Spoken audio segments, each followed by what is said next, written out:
हम लोग रासायनिक अभिक्रिया के प्रकार जानेंगे। रासायनिक अभिक्रिया कई प्रकार के होते हैं। सभी प्रकार के कुछ न कुछ अलग अलग खासियत या विशेषताएं होती है। जिसमें पहला हमारा अभिक्रिया है संयोजन अभिक्रिया। संयोजन अभिक्रिया का ही दूसरा नाम क्या है? संश्लेषण अभिक्रिया। अंग्रेजी में इसे कहते हैं कॉम्बिनेशन रिएक्शन। अब कॉम्बिनेशन का मतलब या संयोजन का मतलब समझ लेते हैं पहले। कॉम्बिनेशन या संयोजन का मतलब होता है मिलावट या संयोग। जैसे हम कहते हैं ना कि किसी भी पदार्थ में कॉम्बिनेशन है, यानी किसी का मिश्रण है, तो इसकी परिभाषा होती है, परिभाषा इसका होता है जब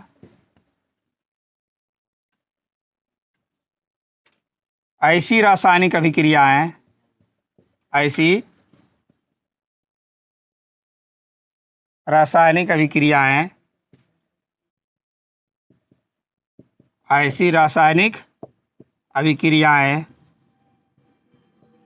जिसमें दो या दो से अधिक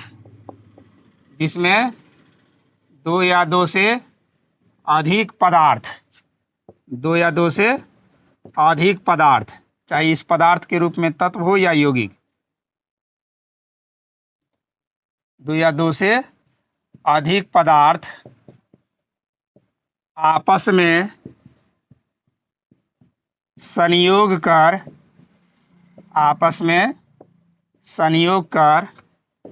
एक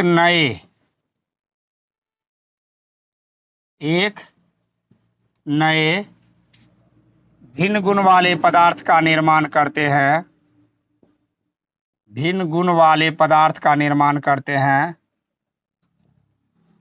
पदार्थ का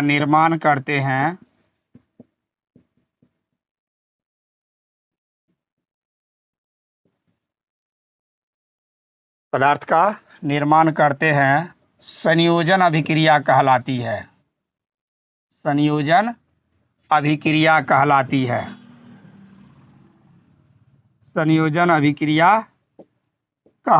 है।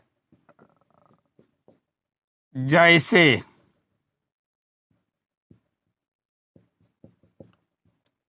हम समझ लेते हैं। सबसे पहले मैंने लिखा है कि ऐसी रासायनिक अभिक्रिया जिसमें दो पदार्थ या दो से अधिक पदार्थ आपस में क्या करता है?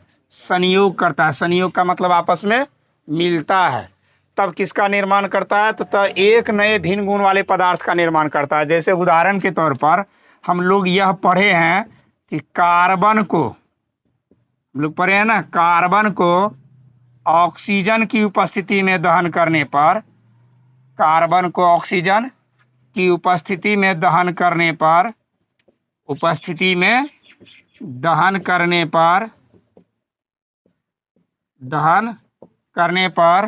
कार्बन डाइऑक्साइड गैस बनता है। कौन सी गैस बनता है? कार्बन डाइऑक्साइड गैस बनता है। अब इसे हम लोग देखते हैं, अभिक्रिया को समीकरण के रूप में अगर लिखेंगे तो कार्बन है ना, ये कार्बन के लिए क्या संकेत देंगे? ऑक्सीजन की उपस्थिति में यह क्रिया होती है तो क्या देंगे? O2। और जब दोनों मिलकर बनाया तो CO2। अब देखो, इसकी पहचान बहुत आसान है। जब अभिक्रिया हो तो इसमें दो पदार्थ भाग ले या दो से अधिक ले। अभिक्रिया में भाग कितना ले? दो या दो से अधिक, लेकिन जब बने तो उधर बने मात्र कितने पदार्थ? एक ही नए पदार्थ बने, तब यह कैसी अभिक्रिया कहलाएगी? संयोजन। उदाहरण के तौर पर अगर हम यह भी कहें कि फेरस को सल्फर से अभिक्रिया कराने पर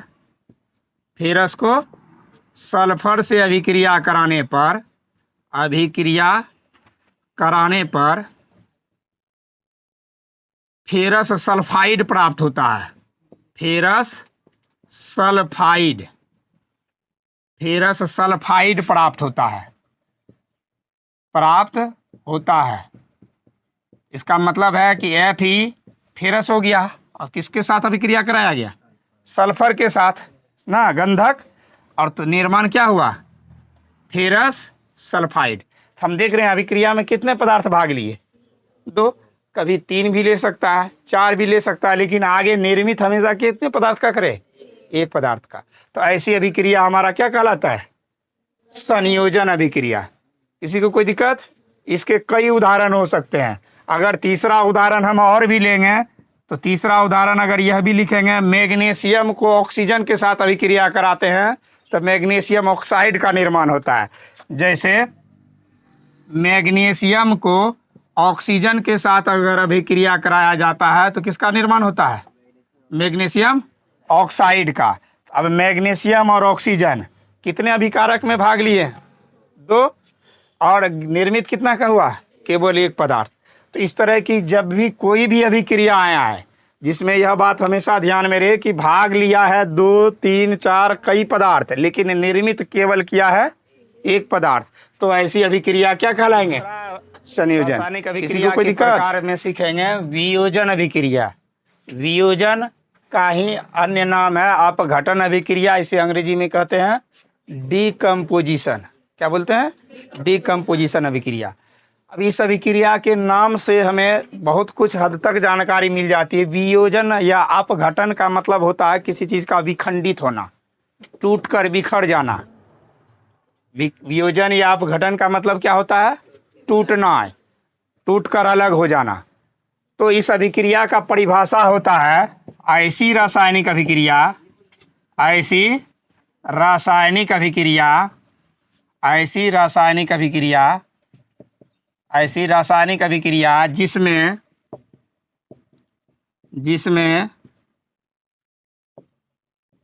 एक यौगिक के बड़े अणु, एक यौगिक के बड़े अणु टूटकर, बड़े अणु टूटकर 2 या 2 से अधिक, 2 या 2 से अधिक सरल अणुओं में, 2 या 2 से अधिक सरल अणुओं में विभाजित हो जाता है, विभाजित हो जाता है, विभाजित हो जाता है। वियोजन अभिक्रियाएं, वियोजन या अपघटन अभिक्रियाएं कहलाती है। अपघटन अभिक्रियाएं कहलाती है, कहलाती है। ऐसी रासायनिक अभिक्रिया जिसमें एक यौगिक के बड़े अणु टूटकर 2 या 2 से अधिक सरल अणुओं में विखंडित हो जाती है तो उसे वियोजन या अपघटन अभिक्रिया कहते हैं। जैसे CaCO3, हम लोग जानते हैं CaCO3 ये कार्बन कैल्शियम कार्बोनेट है। CaCO3 क्या है? ये कैल्शियम कार्बोनेट है। ये अभी जब आपस में टूटता है, विखंडित हो जाता है तो CaO प्लस CO2 का गठन करता है। जब CaCO3 आपस में क्या होता है? टूटता है। CaCO3 को हम लोग कैल्शियम कार्बोनेट, इसी को हम लोग क्या बोलते हैं? याद करो, संगमरमर भी बोलते हैं, है ना। इसी को चूना पत्थर भी बोला जाता है। और जब ये विखंडित होता है तो विखंडित होता है तो किसका निर्माण करता है? CaO यानी ये कली चूना है और CO2 गैस का। तो इसमें क्या हुआ? एक पदार्थ टूटकर 2 या 2 से अधिक खंडों में क्या हो गया? विभाजित हो गया। इसलिए यह कौन सी अभिक्रिया को दर्शाता है? वियोजन या अपघटन अभिक्रिया को। इसके और भी उदाहरण है। दूसरा उदाहरण है KClO3, KClO3, KClO3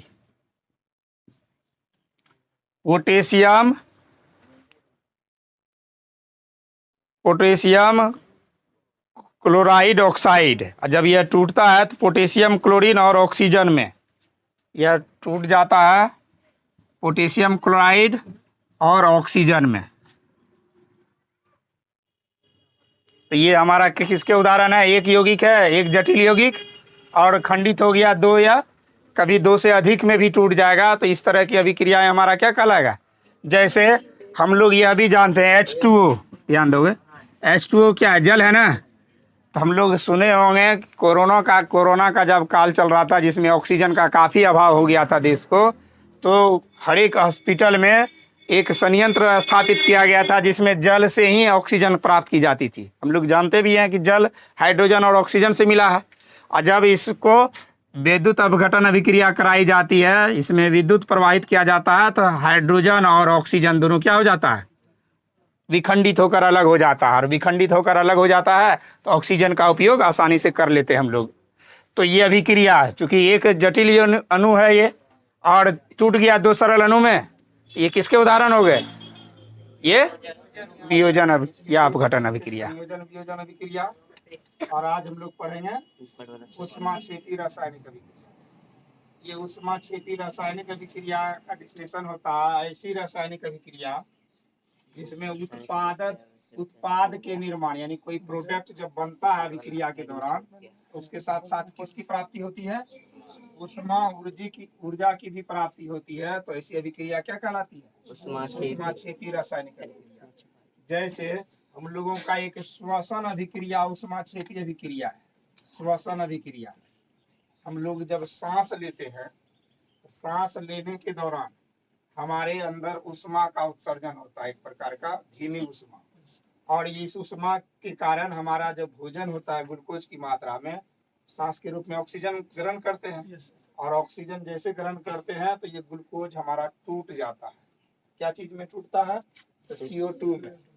CO2 यानी CO2 के 6 अणु, और ये जलीय विलयन के रूप में 6 अणु, और इसी के साथ साथ ऊष्मा की भी उत्पत्ति होती है। तो हमने अभी अभिक्रिया में डिफिनेशन में बताया है कि जो अभिक्रिया ऊष्मा की उत्पत्ति करती है उसे ही हम क्या कहेंगे? ऊष्माक्षेपी। इसमें ऊष्मा की उत्पत्ति हो रही है, इसीलिए हम इसका क्या नाम दे देंगे? ऊष्माक्षेपी। ठीक, उसके बाद मेथेन, CH4 क्या होता है? मेथेन। जब मेथेन को ऑक्सीजन के साथ अभिक्रिया कराई जाती है, मेथेन को ऑक्सीजन के साथ अभिक्रिया कराई जाती है, इससे भी CO2 गैस उत्सर्जन होता है और जल उत्पन्न होता है।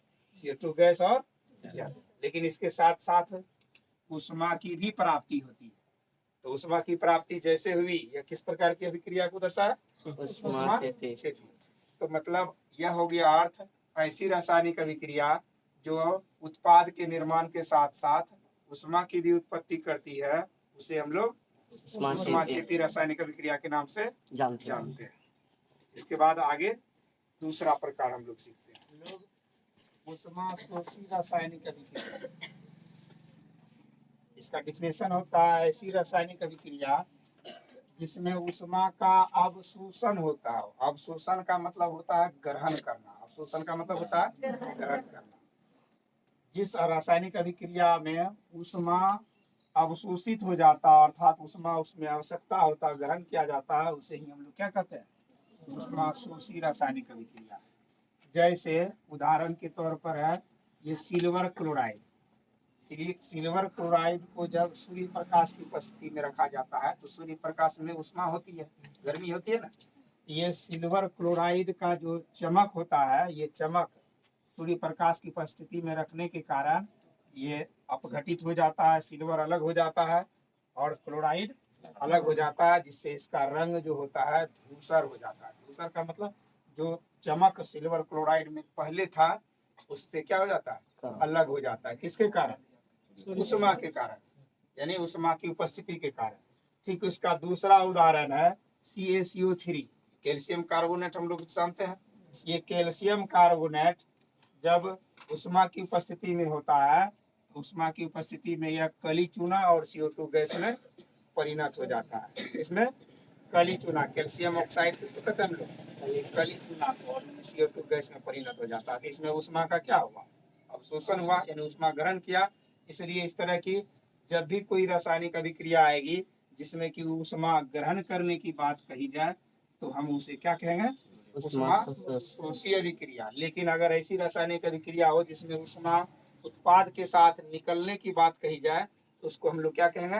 ऊष्माक्षेपी रासायनिक अभिक्रिया। ऊष्मा यानी जिस रासायनिक अभिक्रिया में उत्पाद के साथ साथ ऊष्मा की उत्पत्ति होती है उसे हम लोग कहते हैं ऊष्माक्षेपी रासायनिक अभिक्रिया। लेकिन जिस रासायनिक अभिक्रिया में ऊष्मा का अवशोषण होता है, ऊष्मा का अवशोषण होता है, उसे हम लोग कहते हैं ऊष्माशोषी रासायनिक अभिक्रिया। अब आगे पढ़ते हैं दूसरा प्रकार, विस्थापन अभिक्रिया के बारे में जानेंगे। विस्थापन का ही दूसरा नाम है एकल विस्थापन अभिक्रिया। अब मतलब समझ लेते हैं, विस्थापन का मतलब क्या होता है? विस्थापन का मतलब होता है अलग होना। विस्थापित कर देना मतलब अलग कर देना, विस्थापित कर देना मतलब अलग कर देना। एकल विस्थापन का मतलब किसी एक को अलग करना, किसी एक को अलग कर देना। तो इस डिफिनेशन में लिखा हुआ स्पष्ट, ऐसी रासायनिक अभिक्रिया जिसमें कोई भी तत्व दूसरे तत्व को उसके यौगिक के विलयन से विस्थापित कर देता है, उसका स्थान विस्थापित करके स्वयं ग्रहण कर लेता है, तो उसे हम लोग कहते हैं कैसी अभिक्रिया? एकल विस्थापन अभिक्रिया या विस्थापन अभिक्रिया। जैसे CuSO4 एक यौगिक है, कॉपर सल्फेट का विलयन है। ये कॉपर सल्फेट में फेरस मिलाया गया, मतलब लोहे का अंश मिलाया गया। लोहे का कोई भी वस्तु अगर मिलाया जाता है किसमें? कॉपर सल्फेट के विलयन में, तो एक वस्तु जो फेरस मिलाया गया, तो इस यौगिक में क्या किया? फेरस अपना जगह ग्रहण कर लिया। अब आगे जाके हम देखते हैं कि सल्फेट के साथ फेरस अपना स्थान बना लिया, लेकिन कॉपर को इससे क्या किया? निकाल दिया, अलग कर दिया ना, तो विस्थापित कर दिया। तो यही हमारा कहलाया विस्थापन अभिक्रिया। लेकिन एक ही तत्व को न बाहर किया, इसीलिए इसको हम क्या नाम देंगे? एकल विस्थापन। ठीक उसी प्रकार कॉपर सल्फेट के विलयन में अगर जिंक डाला जाता है, तो जिंक डाला गया तो फिर क्या किया? इस विलयन में जिंक तो अपना जगह बना लिया, लेकिन कॉपर को फिर से क्या कर दिया? अलग कर दिया। तो इस तरह से जब किसी भी रासायनिक अभिक्रिया में जो तत्व दूसरे के साथ संयोग करके अपना जगह बना ले, लेकिन उसमें जो पहले से मौजूद तत्व है उसको उससे क्या कर दे? निकाल कर बाहर कर दे, तो ऐसी अभिक्रिया हमारा क्या कहलाता है? विस्थापन अभिक्रिया या एकल विस्थापन। क्योंकि एक तत्व को बाहर किया है, इसलिए इसका नाम एकल विस्थापन अभिक्रिया भी है। और इसमें हमेशा याद रखना है, जैसे कॉपर सल्फेट के विलयन में फेरस मिलाया जाता है, तो जैसे ही विस्थापन अभिक्रिया होता है तो विलयन का रंग चेंज हो जाता है। विलयन का रंग, फेरस सल्फेट का रंग क्या हो गया? ठीक उसी प्रकार जिंक सल्फेट का रंग बदल कर कैसा हो जाता है? नीला हो जाता है। तो कलर भी चेंज होता है, जो हम लोग रासायनिक अभिक्रिया में पढ़े भी हैं उसकी विशेषताओं में। तो ये हो गया हमारा एकल विस्थापन। अब आगे हम लोग दूसरा अभिक्रिया, एकल विस्थापन अभिक्रिया पर इससे पहले दूसरा हमारा है द्विविस्थापन। द्विविस्थापन का सीधा अर्थ हो जाता है जिसमें दो पदार्थ या दो तत्व अपना जगह अदला बदली करता हो। कौन? कितने? दो। उसे हम लोग द्विविस्थापन कहते हैं। अब इसमें दो पदार्थ कौन आते हैं? तो दो पदार्थ, एक अम्ल और एक क्षार। हम इसे शॉर्ट में बोल सकते हैं, अम्ल और क्षार के बीच होने वाली अभिक्रिया को हम लोग द्विविस्थापन अभिक्रिया कहते हैं। शॉर्ट में क्या बोलेंगे?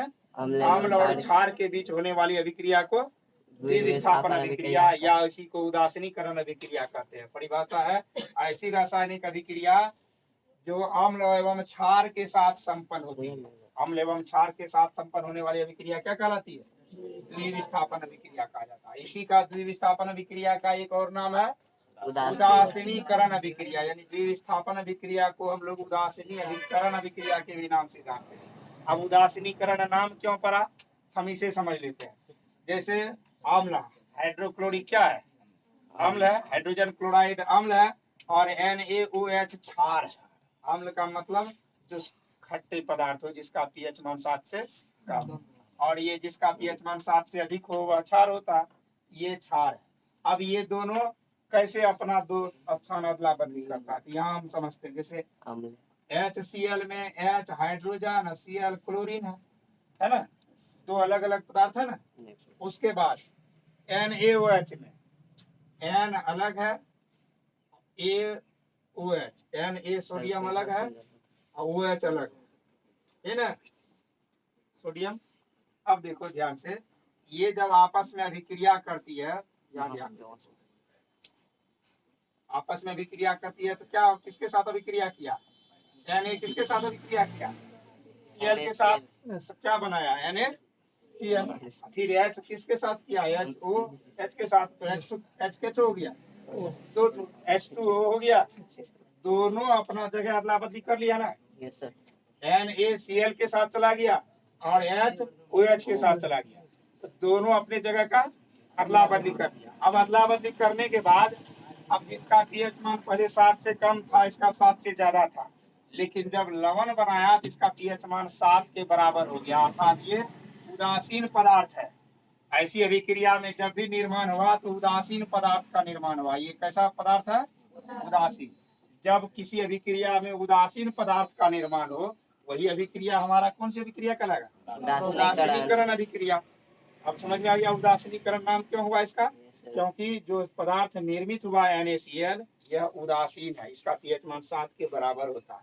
इसमें भी हमारा ये नाइट्रिक अम्ल के साथ जब पोटेशियम हाइड्रोक्साइड को अभिक्रिया कराया गया तो ये हमारा KNO3 और H2O प्राप्त हुआ। KNO3 भी लवण है, यह भी उदासीन होता है, और ये क्या है, जल। इसको हम लोग दूसरे रूप में इस तरह से भी जान सकते हैं कि वैसी रासायनिक अभिक्रिया जिसमें अम्ल और क्षार अपने मूलकों का अदला बदली करता है। मूलक बोला जाता है आयन को, मूलक क्या बोला जाता है, आयन। जैसे HCl पर आयन माइनस होता है और NaOH पर क्या होता है, प्लस होता है। अब दोनों अपना अदला बदली करके ये उदासीन पदार्थ का निर्माण कर लिया। तो दोनों अपने मूलकों का चेंज किया, आयन का बदला बदली किया, इसलिए इसका दूसरा नाम हम लोग लिख सकते हैं दूसरी परिभाषा में कि जो अभिक्रिया अपने जो रासायनिक अभिक्रिया में अम्ल और क्षार अपने आयनों का अदला बदली करके उदासीन पदार्थ का निर्माण करते हैं, उसे ही हम लोग क्या कहते हैं, उदासीनीकरण अभिक्रिया कहते हैं। अब आगे पढ़ते हैं नई परिभाषा। उपचयन नंबर होगा, जानेंगे। उपचयन का ही दूसरा नाम ऑक्सीकरण होता है। ऑक्सीकरण का मतलब होता है विखंडित होना, टूटना। ऑक्सीकरण का मतलब क्या होता है, विखंडित होना या टूटना। जब कहा जाता है ऐसी रासायनिक अभिक्रिया जिसमें ऑक्सीजन का संयोग होता हो, ऑक्सीजन संयोग होता है यानी जुड़ता हो, या हाइड्रोजन का ह्रास, ह्रास का मतलब कमी होता हो, तो वैसी अभिक्रिया उपचयन कहलाता है या ऑक्सीकरण अभिक्रिया कहलाता है। जैसे कॉपर, कॉपर को ऑक्सीजन के साथ अभिक्रिया कराया जाता है तो ऑक्सीजन का संयोग हुआ, अभिक्रिया में स्पष्ट लिखे ऑक्सीजन का संयोग हो, तो ऑक्सीजन का संयोग हो रहा है, तो जैसे संयोग हुआ तो यह हमारा कहलाएगा ऑक्सीकरण अभिक्रिया। अब इसमें क्या कॉपर ऑक्साइड का निर्माण हुआ, और अगर उपचयन कहेगा तो किसका उपचयन हुआ, कॉपर का, यानी कॉपर का ऑक्सीकरण हो गया इसमें। ठीक उसी प्रकार मैग्नीशियम के फीता को जब ऑक्सीजन की उपस्थिति में जलाया जाता है, मैग्नीशियम के फीते को जब ऑक्सीजन की उपस्थिति में जलाया जाता है तो मैग्नीशियम ऑक्साइड होता है। मैग्नीशियम ऑक्साइड में मैग्नीशियम जो है विघटित हो जाता है, मैग्नीशियम का फीता जलकर राख हो जाता है, इसका मतलब टूट गया, विखंडित हो गया, तो इसमें Mg का उपचयन हो गया। ऑक्सीजन का संयोग हो रहा है ना, ऑक्सीजन का संयोग हुआ, ऑक्सीकरण अभिक्रिया। अगला अभिक्रिया लिए H2S प्लस Cl2, यानी हाइड्रोजन सल्फाइड को जब क्लोरीन के साथ अभिक्रिया कराया जाता है तो हाइड्रोक्लोरिक अम्ल और सल्फर गंधक का निर्माण होता है। तो ये हमारा जो है H2S टूट गया, H2S विखंडित हो गया, हाइड्रोजन सल्फाइड विखंडित होके ही ना हाइड्रोक्लोरिक अम्ल का निर्माण किया, इसमें H2S विखंडित हुआ। तो जो टूट गया, अगर पूछा जाएगा जो टूट गया है ऑक्सीकरण या उपचयन, एक ही बात है। किसका ऑक्सीकरण हुआ इसमें, H2S का। MgO2 में किसका ऑक्सीकरण हुआ, Mg का, इसमें Cu का। अब हम समझते हैं कि ऑक्सीजन का योग हुआ तो ऑक्सीकरण, हाइड्रोजन का ह्रास कैसे हुआ। अब यहाँ देखते हैं हाइड्रोजन के कितने परमाणु, दो। जब यह निर्मित किया तो कितना बनाया, एक बनाया। अभी संतुलित करने के लिए ना दो लगाया है, लेकिन बना कितना था, केवल एक। तो हाइड्रोजन में कमी आ रहा था ना, हम तो बैलेंस बनाने के लिए अभिक्रिया को संतुलित किए तब दो लगाए, लेकिन अगर दो हटा कर देखेंगे बिना संतुलित किए तो हम देख रहे हैं कि हाइड्रोजन का कमी आ गया यहाँ ना। तो ऐसी स्थिति में हमेशा ध्यान में रखेंगे जो भी रासायनिक अभिक्रिया है ऑक्सीजन का योग होने के बाद अपघटित हो जाता हो या फिर हाइड्रोजन का ह्रास हो जाता हो तो ऐसी अभिक्रिया किसके नाम से जाना जाएगा? ऑक्सीजन। अब हम लोग समझेंगे क्या भोजन का पचना कैसी अभिक्रिया है। हम लोगों का भोजन में जो ग्लूकोज बनता है पाचन तंत्र में जाने के बाद वह ग्लूकोज टूटता है ना, कैसे टूटता है? जब हम सांस लेते हैं तो भोजन का पचना किस प्रकार की अभिक्रिया होगा? चयन।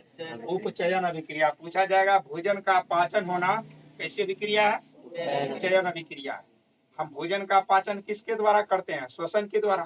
तो श्वसन भी पूछा जाएगा कैसी अभिक्रिया है? उपचयन अभिक्रिया, क्योंकि श्वसन में भी हम लोग क्या ग्रहण करते हैं? ऑक्सीजन ग्रहण करते हैं। श्वसन में क्या ग्रहण करते हैं? ऑक्सीजन। तो भोजन का पचना चयन अभिक्रिया है। श्वसन क्रिया उपचयन अभिक्रिया, या दहन के बारे में कोई भी चीज अगर हम जलाते हैं तो ऑक्सीजन की उपस्थिति में ही दहन संपन्न होता है। पूछा जाएगा दहन कैसी अभिक्रिया है? वह भी ऑक्सीकरण अभिक्रिया है।